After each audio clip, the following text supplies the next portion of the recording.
Hi, it's Robbie from Southern California. I'm coming on to talk about squash. I'm disturbed with some of the videos that are coming out because I know a lot of you are going to follow the videos, and then what's going to happen is you're not going to end up with good harvest. And that's because you saw something on YouTube that didn't work out right. They didn't do it right. I don't know if they rushed into doing videos. I don't know if they didn't know. So we're going to talk about how you can get a good harvest. I know we're coming close to the end of squash season because we're right in the middle of summer. And as we go into fall, it depends on where you are in the United States, things are going to start to change. And you're going to notice that your plants aren't producing as many flowers. You may be getting more females, more males, vice versa, whatever. The point is, I want you to have a good harvest. We have harvested so much squash this year that I am set for the entire winter. We have more coming. This is all being frozen right now because I want to be able to, in the winter, to go into my freezer, take out zucchini, and I want to cook it as we need it in the fashion of which we want to cook it.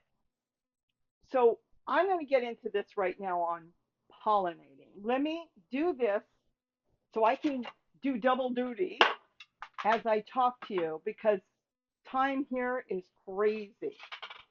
The first thing I'm going to do, I'm not going to peel it. I'm not going to process it any other way except for slicing it up, putting it on the cookie sheet, and then I'm going to freeze it, and then I'm going to store them all in big bags. This is what I'm doing with everything around here. Tomatoes, I have bags of tomatoes and nectarines. I've got a few strawberries frozen, but just so much stuff. Bananas. I've got bags and bags of bananas, and the next thing we'll be getting is a lot of dragon fruit. Now, let me tell you what is going on. I should have brought a bowl for this. I'll pick it up afterwards. Some people are coming in and showing you how to, oh boy, how to go ahead and pollinate your squash. But what they're doing is they're opening up the male flower and the female flower. I've never seen anything like this. See, some of these, see, this is the flower. If you damage the flower before it produces fruit, you're probably not going to get any fruit at all. Now, you cannot, oh no, let me back up. You can do anything you want. But if you open up a female flower, and you know the female flower has the little squash on the end, you can see it. It looks like a baby mini squash, something you would put in a dollhouse with miniature furniture and tables and chairs. It is so tiny, but you can see it. Easy. You don't need a magnifying glass or anything. The male just has a stem. You've got a beautiful slender stem and then a beautiful flower on the end. Now the male's got the pollen and the female neats the pollen on the inside because she's got the fruit, he's got the pollen. Without that pollen getting inside the female flower and on the tip there inside, I should say in the base, you won't produce fruit. It will just sit there and do nothing. And that will be the end of it. It will fall off, but the plant will continue to survive. It doesn't hurt the plant. If you go out too early in the morning and start tearing flowers open to hand pollinate, well, first of all, the male flower is not ready. It has to open up. The air dries the pollen and starts to make it a little bit fluffy where the bees can go in there, grab it and collect it, and then they fly off to a female looking for nectar, pollen, whatever in there, and they leave some of the pollen in there. If you open it too early, it's going to be, I'm going to call it sticky. It's not right.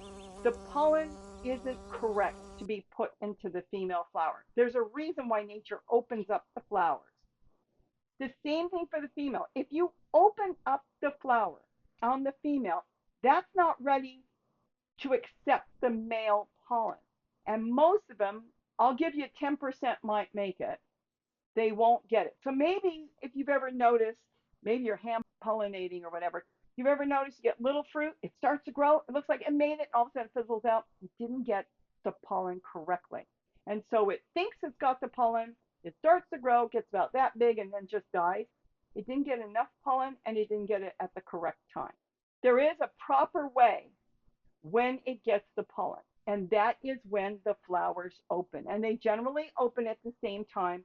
Once the sun comes up, they start to open up, and then the bees come out and everything and they start to collect it. Don't try to do it early. And then the same thing in the evening. If you do it in the evening, it's usually too late. So what you want to do is get up in the morning, and it doesn't have to be super early. Just whatever, 9 o'clock, go walk around your plants, and you'll see that a lot of the flowers are open at that time. And that's when you can hand pollinate, when the flowers are naturally open. Please, if you are serious and you really want to have fruit to freeze, do it at the right time so you will have all the squash you want. Now, this pertains to all the squash, not just zucchini. Whatever you're hand pollinating, be it delicata, spaghetti squash, yellow squash, all of them. If you're going to hand pollinate and help the flower out, do not damage the flower. The flower is still very important. You don't tear it off. Though you can tear off a male flower and bring the pollen to a female, you don't want to be ripping open a female flower to pollinate it because it's not ready. It's kind of common sense. If nature didn't open it, the plant didn't open it. I mean, that plant's going to be eager to get that fruit pollinated, right? So at the right time, it's going to open that flower. If you force the petals open, you're damaging the flower. That was something I just saw, and I started noticing it on the internet. And I think what was happening, this is beautiful, is I think people were just trying to get a video out. But the problem is, let's say they even tell you this is wrong, then you don't pay attention to the video and you go and do the same thing because you didn't pay attention when they said don't do it now, let the flower open, but you're watching the video and you see them tearing open the flowers. You're going to go out there being anxious without realizing, and you can't go backwards. You can't fix it. All you can do is help the plant later at the right time, knowing you didn't do it right. It is so easy to produce fruit. I mean, I do go around with a little brush and I help out the plants. I help out the pollinators. Pollinators don't care. But I mean, I am helping out the plant, but I'm helping them out for myself. And that's the whole idea of all this, because you want to get the vegetables for yourself so you can either freeze it, can it, do whatever you want, dry it, whatever you're going to do with it.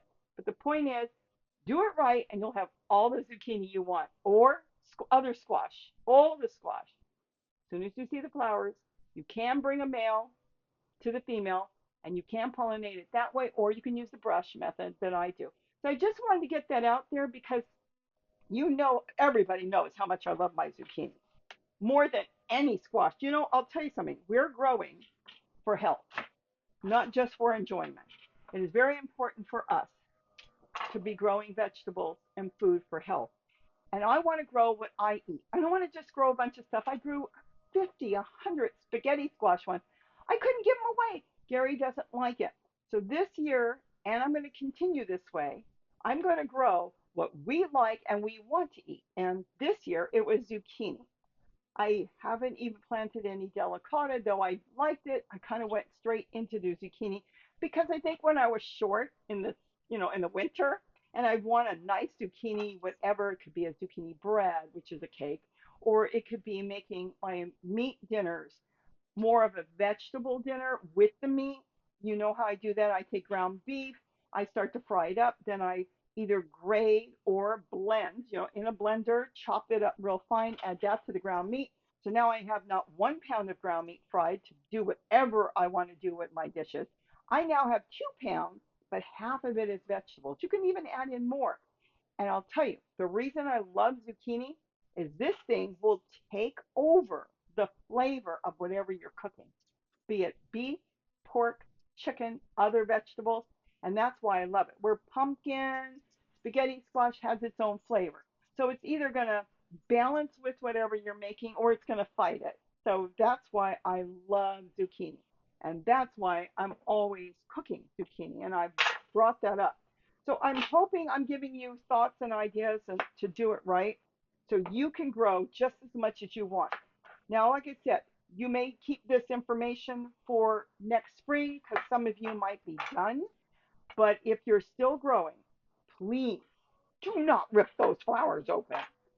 Just wait for the right time and they will open, because sometimes you might rip them the day before. And then you will end up with nothing. And I want you to end up with a lot of organic food. We do not spray anything for your health and your enjoyment and your family, or just for yourself, because this is not treated. This grows right outside in the garden, whether it's in the ground or in a tote or a bucket or anything, even those dish pans. I grow a lot of zucchini. I've got one more I got to go get on the deck. The point is, you can grow zucchini almost in any fashion you want. And I've showed you how to make free soil, and I want you to grow just as much as me, if not more. Go for it. I want you to say, hey, Robbie, you taught me so well. What are you doing over there? Is that all you're growing? My goodness, I've got 3 totes set up and a bucket and a dishpan, and I've got 10 times more than you. I'd say, that's fantastic. Tell me your secret. So I hope I'm giving you ideas and thoughts. Be careful what you watch on videos, and if it doesn't look right, question it, step back, think about it, and then you'll get it right. So with that, have a wonderful day. And don't forget to eat what you grow. And I got to get this done in the freezer. Then once they're all frozen solid, I am going to go ahead and bag it all up in plastic bags. And you know what's so great? I don't have to do anything, because when I take it out later on, months from now, this will all peel, and then I can quickly spoon out the seeds and do whatever I want with them. At that point, you can even roast them later on and eat them. They're so good. I love eating zucchini seeds. So that's it. We are done, because I have to finish all the feeders for the hummingbirds that are out the window here and all over the garden. Oh, I think I'll save you for dinner. You're a nice one. Sliced up on a frying pan with a tiny bit of butter, maybe a little bit of avocado oil too, and a little salt and pepper.